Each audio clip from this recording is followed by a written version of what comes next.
Hail to the king, baby. Welcome to the all-new Scream Kingdom audio podcast, brought to you by the lovely people at HorrorMerch.com, our official sponsor. They have over 400 horror-themed clothing items, collectibles, and whatnot at HorrorMerch.com. Go there, buy stuff. I am Tom, the Scream King, and I can do anything. Let's start with some indie horror news, shall we? Monsterville, a new cartoon that's in, animated horror-themed cartoon that's in production right now, features the voice talents of former Nerd Remix Horror Hottie of the Month and actress extraordinaire. She won back Best Actress in a Short Film for her work at Prescott Place. Alexis Iacono, she landed the roles of Elsa Von Ghastly and Veruca Von Ghastly. She'll be working alongside Tom Kenny, the voice of SpongeBob, and Clancy Brown. Now, I've seen the one-sheet artwork for this. It'll be up on the screen now, and it looks like something cool, kind of old school, that you might want to check out. Probably better than new Scooby-Doo episodes. I'm just going to go out on a limb and say that. The cast and Alexis will be at Dark Delicacies in Burbank on March 27th at 7 p.m. to, sign stuff. And the next day they'll be at Monsterpalooza, the big convention, going on in Burbank on the 28th. So definitely check out that, and check out Monsterpalooza, and check out Monsterville when it comes out, and support everything Alexis does. Speaking of animated horror, the creators of the Chainsaw Sally show, one of my favorite things, Jimmy O and April Burrow, have announced through their management company there will be an animated series of the Chainsaw Sally show, and some of the teaser artwork looks fantastic. I cannot wait for that, because as you know, I'm a big fan of the show, and they do quality shit. So check out the artwork, which should be on your screen now, and look for updates on this. And there's a Citizens of Porterville fan site on Facebook, so check that out, and I'm sure there'll be some updates on that. Speaking of friends of Nerd Remix, actually this is half of Nerd Remix. Derek Huey, he's directing a movie called Cemetery Temple. They have an Indiegogo going for it right now, crowdfunding thing, and it will be linked on their Facebook page. Check out Cemetery Temple on Facebook. Speaking of indie horror movies, one of the ones I've recently reviewed, Time to Kill, which is director Brian Williams. He did Play Me, a short that was featured on The Collective, the last edition of that I really enjoyed, and he made his debut feature, Time to Kill, which is an awesome throwback to drive-in films. The beautiful Ellie Church is in it. There's a lot of other hot women in it, and it's one of those throwback films that actually succeeds. So check out my review. Check out the news on the premiere. I guess they're going to come out with a VHS release, which would be very cool and very going along with the theme that the movie sets. So check out Time to Kill on Facebook for updates on the premiere of that. And speaking of films, Horror Hound Weekend is coming up. I'm on the selection committee for the film festival again. That runs March 21st through the 23rd in Cincinnati, Ohio. You'll definitely want to go there if you're a fan of the Evil Dead. They have virtually the entire cast from Evil Dead 1 and 2, including Bruce Campbell and, Ted Raimi. So you're definitely going to want to see that. They got a Boondock Saints reunion. Some cast members from The Walking Dead are appearing, like Herschel and Andrea and the kid. His name escapes me. Carl will be there also. They got some good bands. We're going to have some great movie screening. Can't announce anything yet, but you'll hear that as soon as I'm allowed to tell you. And it's going to be a great weekend. There's going to be a tattoo exhibition there going on, and the Horrors of Cosplay event. So there's going to be a lot of stuff going on. You're definitely going to want to make the trip to Cincinnati March 21st through the 23rd to check that out. Speaking of stuff going on this month, February, it's Women in Horror Month. I would be remiss if I did not mention our current Horror Hottie of the Month, the lovely Deidre Stevens. Go to nerdremix.com, click on Horror Hotties, and click on Deidre Stevens, and check out the amazing pictures that she submitted for her role as Horror Hottie of the Month this February, which is, Valentine's Day, and there's a lot to love there. So check her out, and check out her upcoming projects. Right now, she can be seen in Conjoined, a movie that I reviewed very well, that Derek Huey was the producer on, or like associate producer or something. So that aside, Conjoined is a quality movie. Moving on, following right now, I'm going to wrap up this news portion of it and get you on to the interview portion. I had the extremely cool opportunity to interview both my friend Jessica Cameron, who I've reviewed 100 times, and she's always fun and entertaining. And also in the car with her was Jen and Sylvia Soska, the Twisted Twins, you know, the minds behind Dead Hooker in a Trunk, American Mary, and the upcoming See No Evil 2. They had a lot to say about the sexual politics of the horror film and the sexual politics of the horror genre, and a lot of the slut-shaming and things of that nature that go on social media. So in celebration of Women in Horror Recognition Month, you're going to want to hear their hardcore, no-filter opinions. And you know, I was a fan of their movie somewhat before this, and I can say right now that I'm a fan of Jen and Sylvia. They're very charming, and they take no prisoners, they take no bullshit, and they shoot straight from the hip, and that's something that's to be respected and celebrated no matter what their gender. So definitely listen to the interview, and I think it's going to open a few eyes as to how they feel about things. So without further ado, I will segue into the interview on the way to Disneyland with Jessica Cameron, Sylvia Soska, and Jen Soska, and we'll see you next time in probably about 2 weeks here at the Scream Kingdom. Brought to you by HorrorMerch.com. Over 400 clothing and collectible horror-themed items for your personal enjoyment. Go check them out. Very quality stuff. I bought stuff there before, and you can see them at all kinds of conventions. So go to HorrorMerch.com and buy stuff. Thanks. On the phone, again, for the third time, my frequent collaborator and award-winning director, Jessica Cameron. Jessica. Hello, darling. Thank you so very much for having me. And then we have extra guests in the car with you then, right? I do. I'm blessed to be in the greatest car ride to Disneyland ever. I am here with the gorgeous and multi-talented, also award-winning filmmakers, the lovely Soska sisters. Thanks for having us, Jude. Thank you so much for having us in the way that we're not actually there, but we're sort of here for the blessing of technology. Absolutely. It's live via digital recording at a later date or something. Brad, please. Anyway, Women in Horror Recognition Month, and you know, 3 of the most prominent women in indie horror right now in the car. So what do you guys got planned? I know you have a PSA coming up for a blood drive for Women in Horror Month, like you usually do, and what else is going on? Well, the blood drive is coming out on Valentine's Day and has segments from our favorite people, also our favorite female directors. Jessica Cameron's doing one, Hannah Erotica, Isabel Peppard, Maud Michaud, Patricia Chica, and then those Soska girls. And we're just going to see how evil too. Outstanding. I actually was quite involved in Women in Horror Month last year. We did a big giveaway and everything. I'm looking to do a few more things now. I'm kind of under fire right now about Women in Horror Month, but it's not from the actual people. It's just from some militant assholes. But you guys have experienced some backlash. I know Jessica has with certain things I won't mention. And I noticed that you guys were kind of getting a little backlash on social media, kind of the people the same type of people who, when their punk band signs to a major label, you know.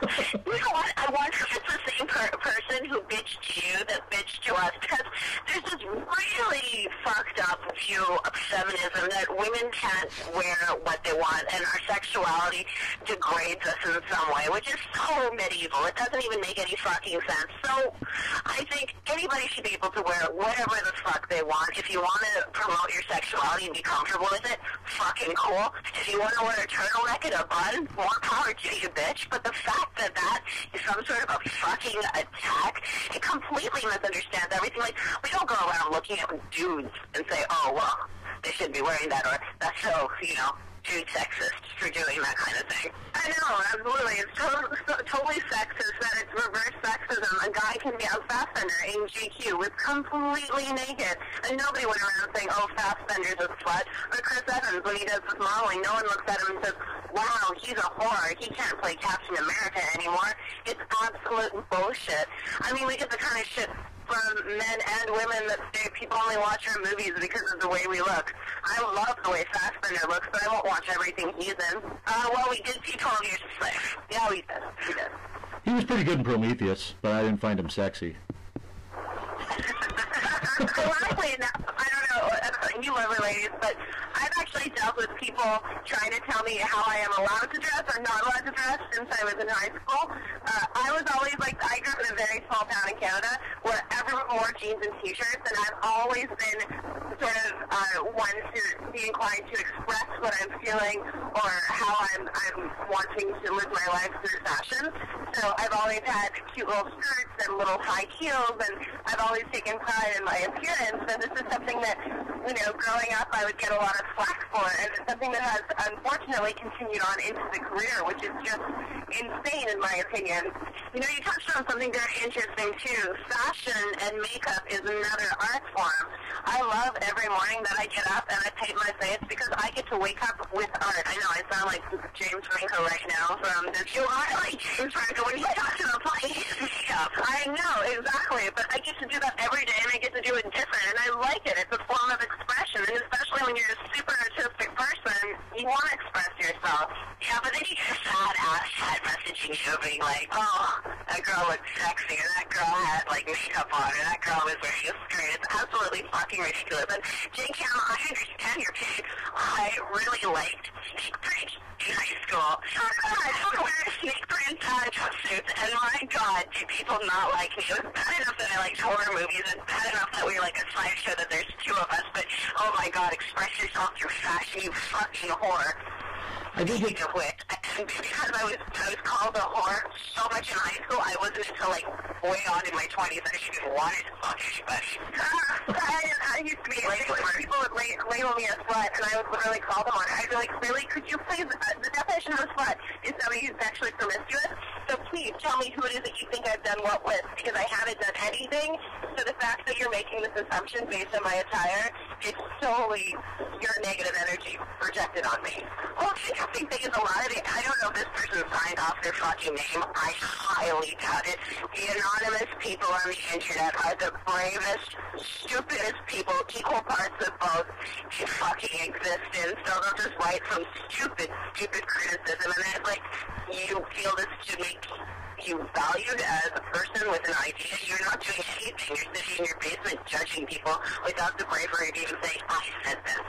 I mean, like, if I'm going to say anything, I want you to say my name. I tell people, write down, take a pen, Justin Cameron said, you know, like, fuck that. If I have an opinion that I'm going to feel the need to speak, you know, I want credit for it because time is money. So if I'm taking the time to say it, fuck that. You better know that I did it. I like to say my name. It's very Heisenberg of you. I think it's correct me if I'm wrong, it's kind of an interesting dichotomy that kind of works in your favor. I mean, people may notice you at first for your looks, but then you've all done quality work that keeps them coming back, so to speak. So, I mean, is that something you think works in your favor or works against you? Oh, well, here's the thing, though, like, that sometimes people forget. You know, film is a visual medium. So, I'm sorry, even if you take these male filmmakers, you know, any good film that I've seen has attractive women in it in some way, shape, or form.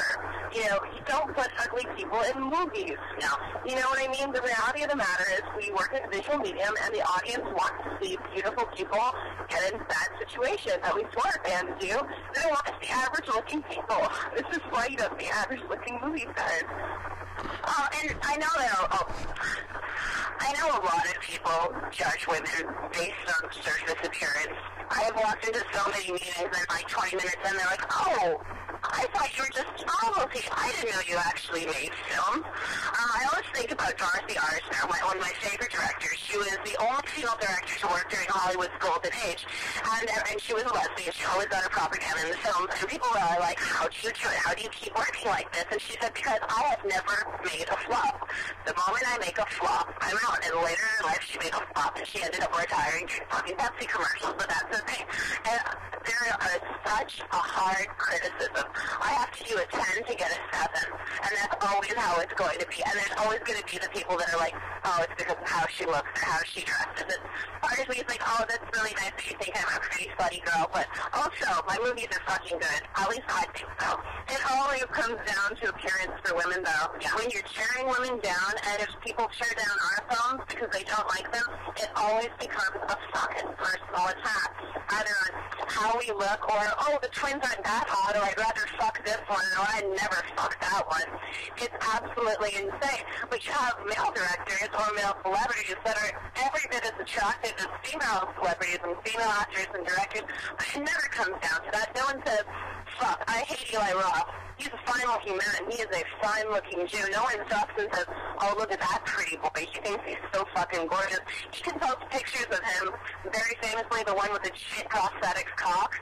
Nobody tore him down about being a slut or his sexuality. Or on Twitter when he posts himself eating blueberries in his pool, totally drenched, dripping wet.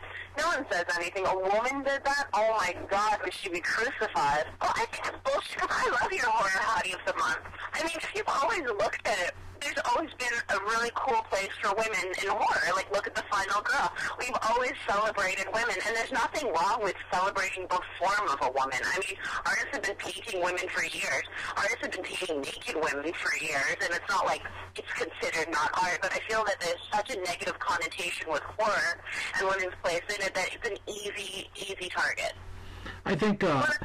that's so important, too, is it's so necessary. The reality of the matter is there's websites that wouldn't give, unknown artists or actors, a chance. But if I send you pretty photos, you'll post about me. Awesome. That's how I'm going to get my next gig, the better gig, the bigger one. And it all comes down to marketing and promotion, which is just crucial to the business. And the reality of the matter, as an actor, my physical appearance is a tool. It's necessary for me booking work. So it's regardless of how I look, but I do think the other thing that photos, often the sexy photos that are featured on nerdremix.com and other sites who do similar things, I don't do these sexy photos for men. I do them completely for me. It's something I do because I like how I look and because I'm really proud of, whatever it might be that day, the outfit, the hair, the makeup. I'm not doing them for other people. The fact that other people might like them and enjoy them is awesome. It's art. Art should be shared. I don't take photos to keep them, locked up in my closet somewhere. I take them to advertise myself and my brand and hopefully get awareness of it, a low-budget independent film that can't afford to take a banner ad on some of these bigger sites. But if I submit an interview with some sexy photos, they'll post it. And that's so helpful for these independent films that can't afford, these studio promotional budgets. And at the end of the day, it's not about sex. Sex just happens to be involved. And why can't it be about sex in any way? Why are women so fucking shamed for any kind of sexuality? It's absolutely ridiculous. Women like sex just as much as men, but if you talk about sex the way men do, it's the slut-shaming culture. I mean, on the last production we worked on, See No Evil, we had to fire some dude because he was making extremely rapey comments to all of the women working there. And it wasn't until it got to me that we actually got rid of him. And everyone was like, well, what were you girls wearing? I know you wear dresses and heels to set. And it's like, how can that even be accepted? I understand the whole boys will be boys mentality, and I talked it more disgusting than most of the crew guys that I have, but there's a line, there's a connotation, there's a professionalism, and I think that's what Women in Horror Month should be. It should be about equality, not looking and starting stupid fights because that bitch wore that outfit. I mean, please, for fuck's sakes, we really need to move past that. And for me, the other thing that I would like all of these anonymous bloggers, it's cool. You don't want to support me. You don't like how I look and wear. That is your choice. More power to you. Rather than taking the whole women culture, and all those of us who strive so hard, rather than attacking one of us, just praise somebody that you do support. You don't have to give me time on your Facebook feed or your Twitter wall or whatever the fuck you want to do. Don't. You don't like me? Cool. Never talk about me. That'll hurt me a lot more than posting about something, how you don't like what I wore, or how I did my hair, or the fact that I'm, wearing only this. And, give that time to, if you don't like what I do, great. Maybe there's a filmmaker you do support. Share something positive about them. I don't know why these people insist on taking it to a negative place. How is that? Some people just need negativity in their world, which I think is sad. Because here's the thing, we have so little time on this world. Why focus on the parts of things that you don't like? I, for one, You'll never see me attack anybody online. When I have said, hey, look, this person's a bad person, he owes me money, or in the case of a certain filmmaker that I won't bother naming now, he's a horrible guy who'll just try to get actors to sleep with them. I say this just to educate others. It's not about being negative. And I won't use, like, negative adjectives to be like, oh, he's a this, he's a that. No, I'll just be like, he'll try to get actresses to sleep with him, and he'll lie to them, promising them these roles, because that's the fact. You know, I think there's a very big difference between making assumptions, calling names, and then listing facts that I think is crucial. You know, knowledge is power, but when you're voicing your opinion about what somebody's wearing or how somebody's looking on a website that's posting those photos, that's not knowledge. That's just being rude. And it's such an interesting thing you just touched upon, Jessica. Why don't we celebrate things that we love instead of focusing on what we hate? I can't even stand Facebook. There's so many people that I'm still friends with, but I've unfollowed their feed because it's bashing something. Miley Cyrus is probably the most prominent thing. How does that woman affect your life? Honest to fucking Christ. How does that? And people spend so much time ripping things apart instead of celebrating what they love. And it's like, don't you love it? How can you wake up and just want to hate something? It's just so negative, all-consuming. It's trendy. It's almost like a fashion statement to hate things. It's like everybody is over liking anything that is much cooler to just hate. And it's not even stuff that they necessarily give a shit about. I could give less than 2 fucks about Justin Bieber. But oh my God, all the comments on Justin Bieber, who cares? He's just a little kid. He's younger than almost all of us that has a lot of money and a lot of fame really quickly and a lot of negative attention. Speaking of Justin Bieber, with 3 Canadians in the car, would you guys like to publicly apologize to him, for him right now, or? Oh, darling, you guys owe us so much because we gave you Rob Ford. Yeah, I couldn't give a fuck about talking about Justin Bieber. Especially Rob Ford. I love Rob Ford. I think he's Canada's gift to the world and to the internet memes. I think he's fantastic. He's just entertainment. You know, we can't always, again, like, we can't always hit the mark, but we can sure provide something coming. Not to mention with the media, who the fuck even knows what Justin Bieber does or says or acts like, however they spin it. And Justin Bieber's the sweetest guy in the world isn't a story that's going to sell headlines. A spoiled little rich kid? Yeah, absolutely. People are going to get on that. It's so sad. So many people are so focused on things that are full of shit. You know, I can't tell you, Thomas. As somebody who's got her first film coming out, I've had, I'm going to say wannabe reviewers because they don't. If you write for a website, just if you're listening, this is my theory. If you write for a website that gets fewer hits by millions than my own personal actors website that I use just as a tool for producers and directors to look at, if you're doing a news site, then I'm going to call you a pretense blogger or a pretense reviewer. In any regard, we've been approached by these wannabe pretend reviewers, and they've literally said, you know, like somebody's going to have to be the first bad review. It might as well be me because that way I'll get the hit. And it's like, no, you haven't even seen my movie. So why are you posting a shitty review about a film you haven't seen because you want to be the first person to get those hits? Like, that's not fair. Where's the integrity? Where is the desire to actually matter in the world, to have your opinion heard, to have an original opinion, one of your own? You know, to be the first to post something negative is almost like a game that I find people play not only with celebrities, but with films, with everything. And it's just so untruthful and unfair.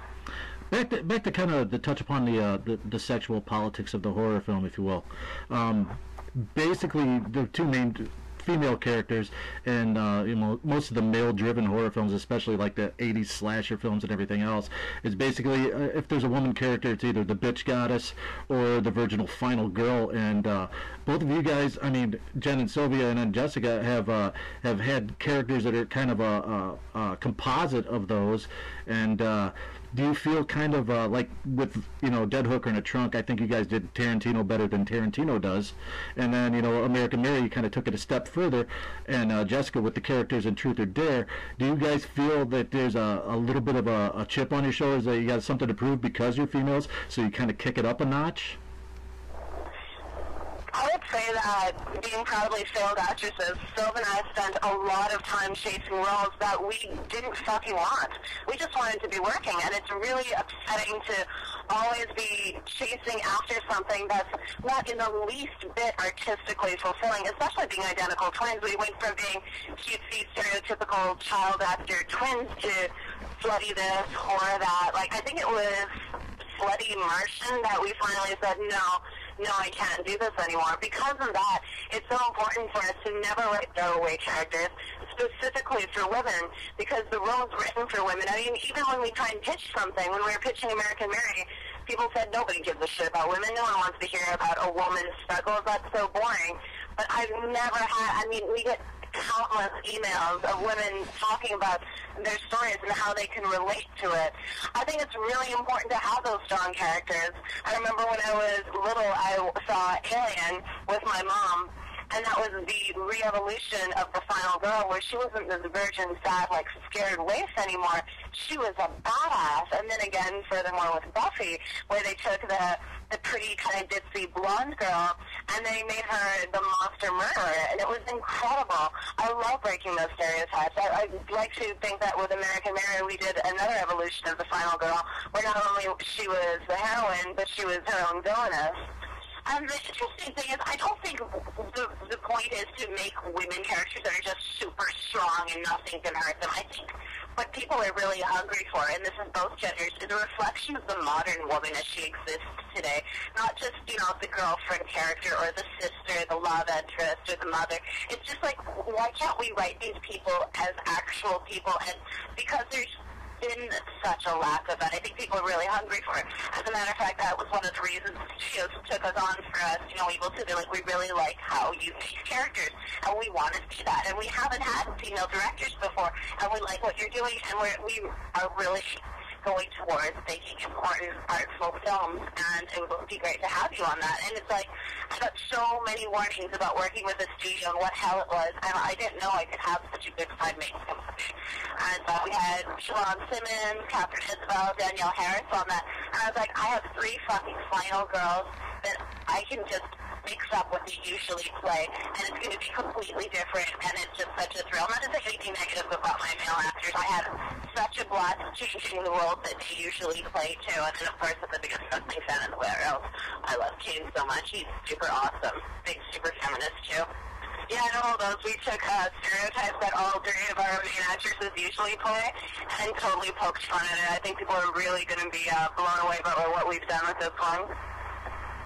It sounds like a lot of fun, and I noticed WWE is also doing the new Leprechaun thing. That Hornswoggle guy, I've seen him in person, and he's no Warwick Davis, but they're not going to have to do much to creep people out with him.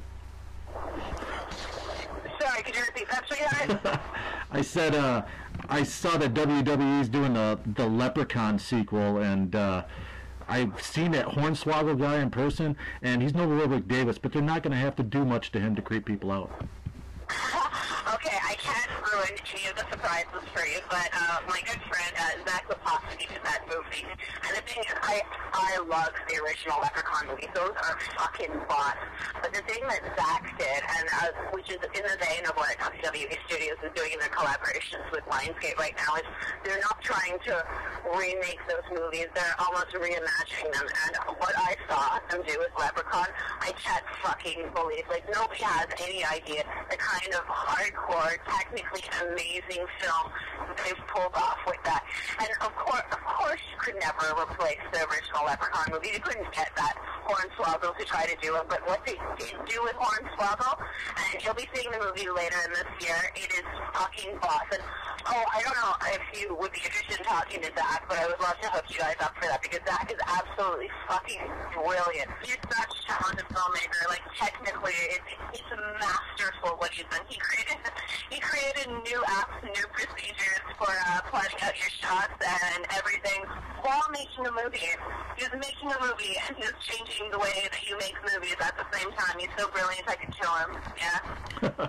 Outstanding. I'll have to check that out.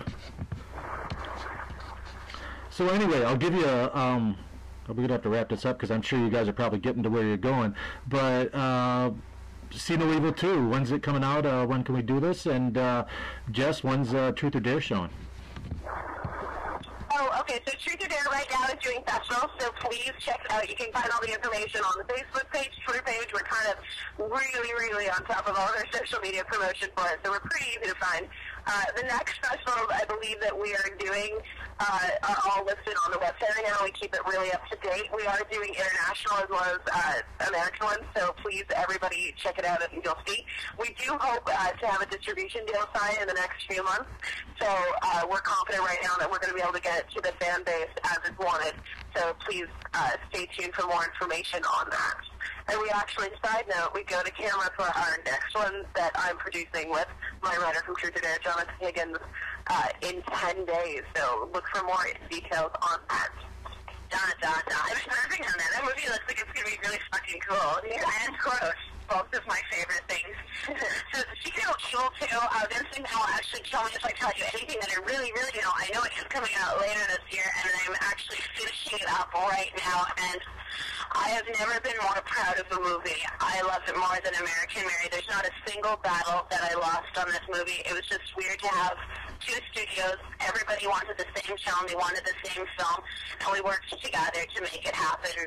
And because of that, they'll never be able to get rid of me and Jen. We're like director herpes now. We're on their face. Even if they put the cream on it, we're fucking there. Which is probably the worst way to describe a family company. But dude, I fucking loved it.